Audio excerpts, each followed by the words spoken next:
Hey guys, Mayi Mayhem is back with another episode of Self-Care 101.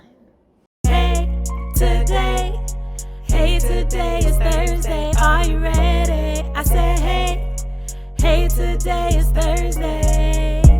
First friends, then wives, Now moms.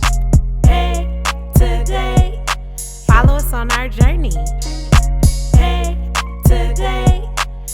today is Thursday, are you ready? I said hey, today is Thursday. Trey Fresh killing the beat.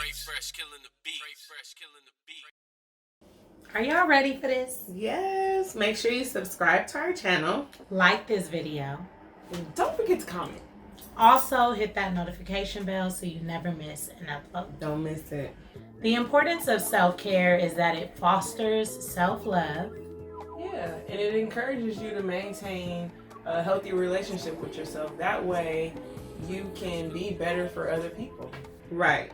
So I know you've seen on Instagram and other places like that where they talk about, when they're talking about self-love, taking care of yourself, or else you'll be no good to anyone else. Mm-hmm. And as wives and mothers, we have to be good for our kids, and we should be good for our mates in our partnerships. So self-care is very, very important. So let's talk about what self-care looks like before adulting. Okay. Just to go down, like, so you guys can see how this thing really changed. Yeah. No. Let's do early adulthood. So right after high school. Yes. Okay, that's fair. Yes. Okay. Yeah. So first, what is self-care? Is self-care going to have a drink after work? No. Self-care is taking care of you. So making sure you're eating healthy, that's self-care. Exercising to have a clear mind, that's self-care. Not intaking substances, essentially. Okay. So anything that alters your true being is not self-care, which is why when people want to have a clear mind or connect spiritually on a different level, they fast from drinking alcohol or eating bad foods that you know are consciously not good for not you. good. Right. You take that out because you're trying to take care of yourself. So fasting is another form of self-care. Yes. So for me, before adulting, my self-care was in everything that I did, because everything that I did was about me. I would definitely shop. I would get my nails done, get my hair done. Lots of retail therapy for me. But everything is essentially about you, because what else is it going to be about at that age but school? Or I was still in a relationship, but I would also retail therapy for him too. So so that was your key thing. Is, you know what? I need to go shopping. It's going to make me feel better. Yeah. Okay. For me, early adulthood, self-care was journaling. It was spending time with good people. So I would have, certain like rituals as far as who I'm spending time with this week or whatever. And that would happen often. I was really religious. So church and like singing and worship, all of that was like my self-care. Weekly. Yeah. I would have to say in early adulthood, my self-care was, like Tuesday said, everything was about me. And me being an older sibling, I did things for them, but I didn't really have to. But it was about me. So I could go get my nails done. I could go get my hair done.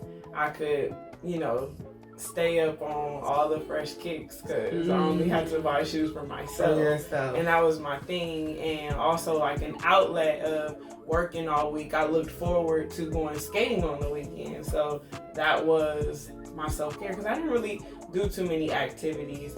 I think once I became an adult, I didn't party as much as I did right in high school. And that year after, I partied a lot, but I slowed down dramatically. Yeah. So I'll say also, I'll add to mine dancing. So I like to go out. in early adulthood. So, and you guys know the difference between like 18 and over clubs versus 21 and 18 and over. You are dancing like you were in high school the whole night. Try to do that now. Yeah, right. We have. So It's not so easy. You be paying for it the next day. Right. So we covered self-care before, adulting. Okay, what would you say your self-care started to look like once you got in a relationship? Me, it was, I loved getting my nails done.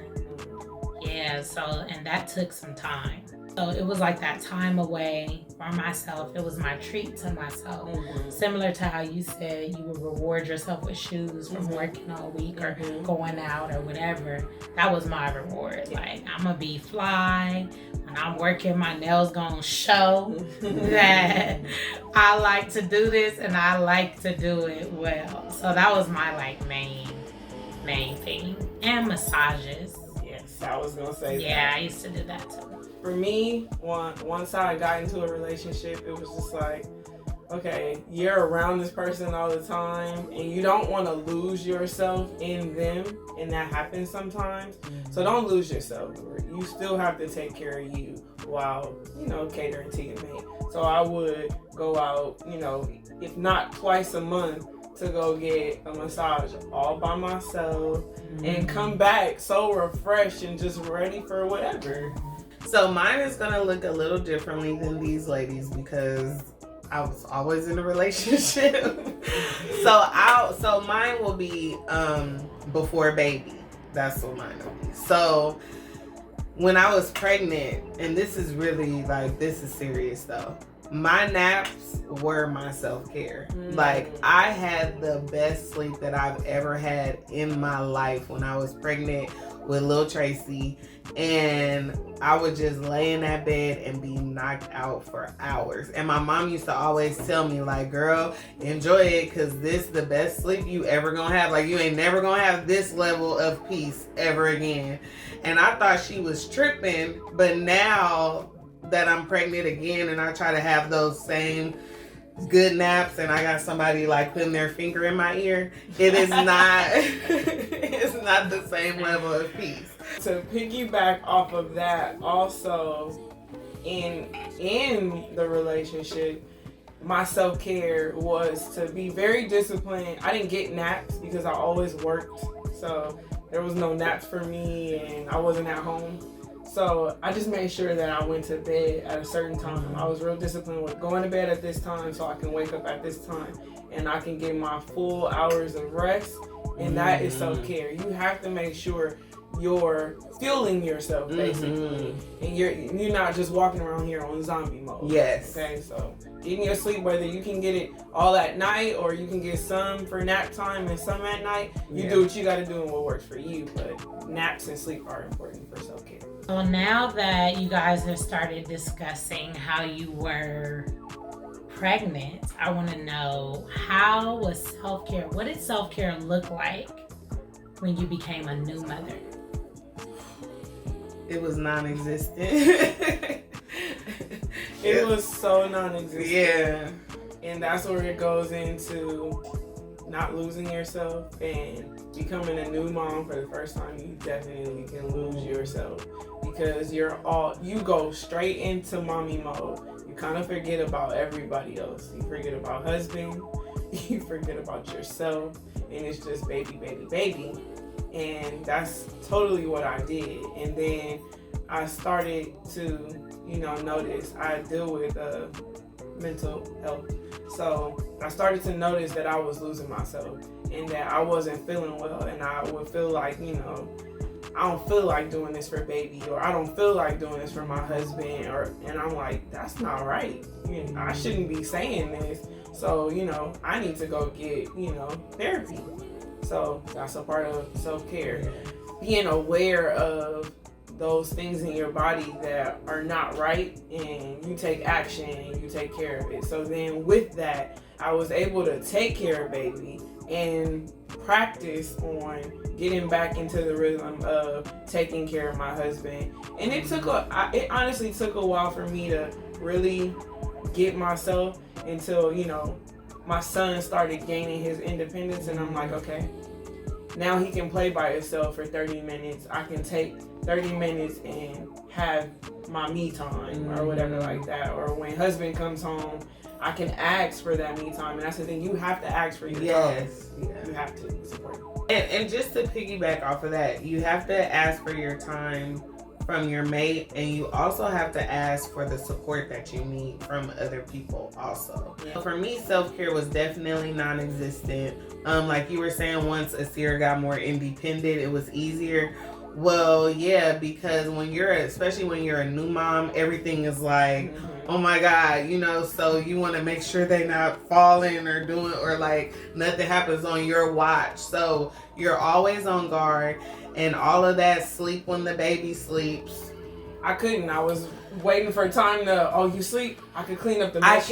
Oh my gosh, I can get wash the clothes. I can get or I can pump. For me, it was like pumping. Yeah, I could pump. Or I can cook a hot meal for your father. Yes, so the baby being asleep was literally my time to try to, so I won't say that I forgot about my husband, because I was considering the stuff that I do around the house, like that was me taking care of you. Like, oh, let me hurry up and try to do these dishes, and let me throw this batch of clothes in the washer right quick. And you look up and their nap is over, and all you've done is for other people. So it's very easy to lose yourself in early motherhood. This time around, I kind of know what to look for, and I know how important self-care is, so I don't think it's gonna be that bad.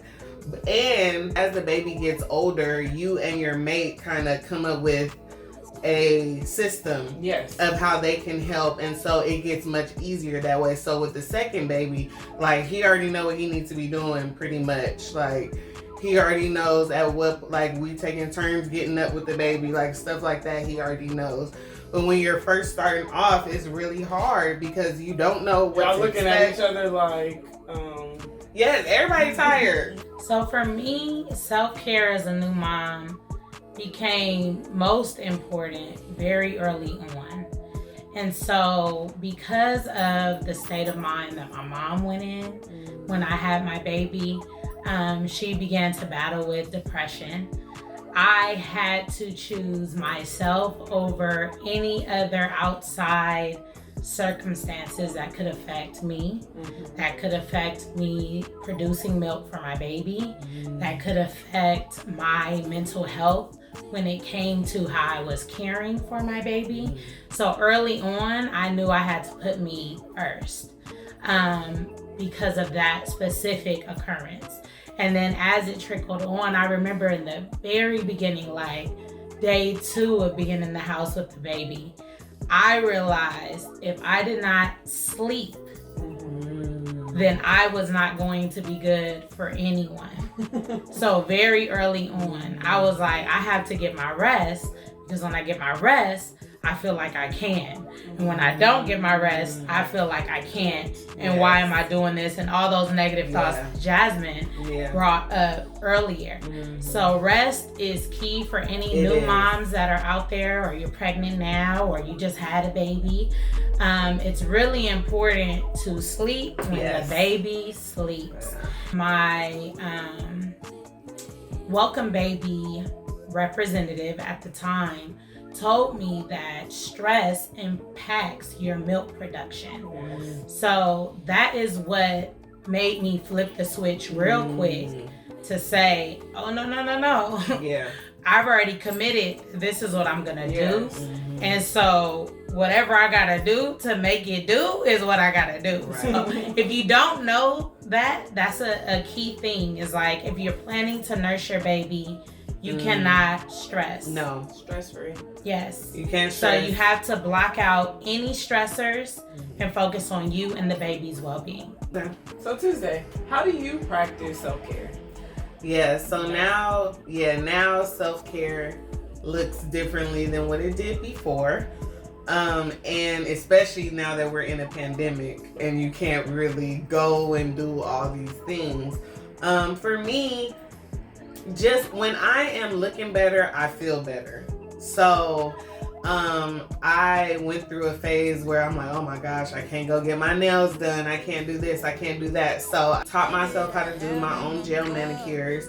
And because my skin always goes crazy while I'm pregnant, I definitely got a really good facial routine to try to keep up with once every 2 weeks or something like that. As far as massages, I was really into massages. I just make sure that my hubby rubs my feet and rubs my back and does and participates in my self-care routine as I participate in his. And so yeah, that's what it looks like for me. It's just doing like really the simple things that make me just feel lighter and better. So self-care now looks like reading a good book. It looks like journaling. It looks like devotion, which is my time with God. It looks like music. I love music. So like I will find an album right now. You guys need to go check out Jasmine Sullivan's new album, Man. Hotels. It is fire. Don't forget to go pick up your business. But I love music, so it's more of that vibe for me. Like listening to good music, definitely reading a good book, and yeah, just going within myself, educating myself, and just enrichment. Okay. What about you, Jazzy? For me, it is getting rid of negative energy, period. I don't let it come into my house. So before I walk into my house, I sage myself and then I sage my house. I have to do yoga. I mean, it's just release all the staleness and everything. The breathing, I love it. It just keeps me together. And taking care of my plant babies. Okay. I love nature, so since I can't be all out and you gotta wear a mask, all of that, I don't got time for that. I like fresh air, so I open up the doors and windows in my house and water my plants. I'll sometimes go out about once a month and go get me a new plant baby. Okay, guys, so we're gonna wrap this up. But before we go, we're going to list the ways that you can implement self-care. So you want to eat healthy, you want to live healthy, and you want to get enough sleep. You'll also want to exercise daily, as well as avoiding drugs and alcohol. You can also practice good hygiene and go around and see your friends to get a sense of belonging. Try to do something you enjoy every day. We hope you enjoyed this video. We'll see you next time. See ya. Peace.